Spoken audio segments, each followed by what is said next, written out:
కాంగ్రెస్ ప్రభుత్వంపై మాజీ మంత్రి హరీష్ రావు మండిపడ్డారు. ఇవాళ అసెంబ్లీలో మంత్రి Uttam Kumar Reddy power point presentation ఇవ్వబోతున్నారు. అయితే గతంలో ఉత్తమ్ కుమార్ రెడ్డి టీపీసీసీ అధ్యక్షుడిగా ఉన్నప్పుడు అసెంబ్లీలో ఆడియో విజువల్ ప్రెజెంటేషన్ నిర్వహిస్తే అది భారతదేశ పార్లమెంట్ సంప్రదాయాలకు విరుద్ధమని ఆయన గుర్తు చేశారు. కానీ ఇప్పుడు మంత్రి హోదాలో ఉండి అసెంబ్లీ హాల్లో ప్రెజెంటేషన్ కు సిద్ధపడటం రాజకీయ ద్వంద్వ వైఖరికి నిదర్శనమని ఆగ్రహాన్ని వ్యక్తం చేశారు. ఆనాడు ఉత్తమ్ రాసిన లెటర్ పై ప్రస్తుత డిప్యూటీ సీఎం భట్టి విక్రమార్క కూడా సంతకం చేశారని హరీష్ రావు అన్నారు.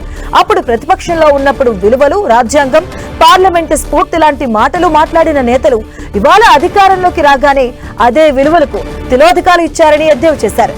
ఇదే కాంగ్రెస్ పార్టీ అసలు నైజం అంటూ హరీష్ రావు ఎక్స్ వేదికగా వ్యంగ్యాస్త్రాలు సంధించారు.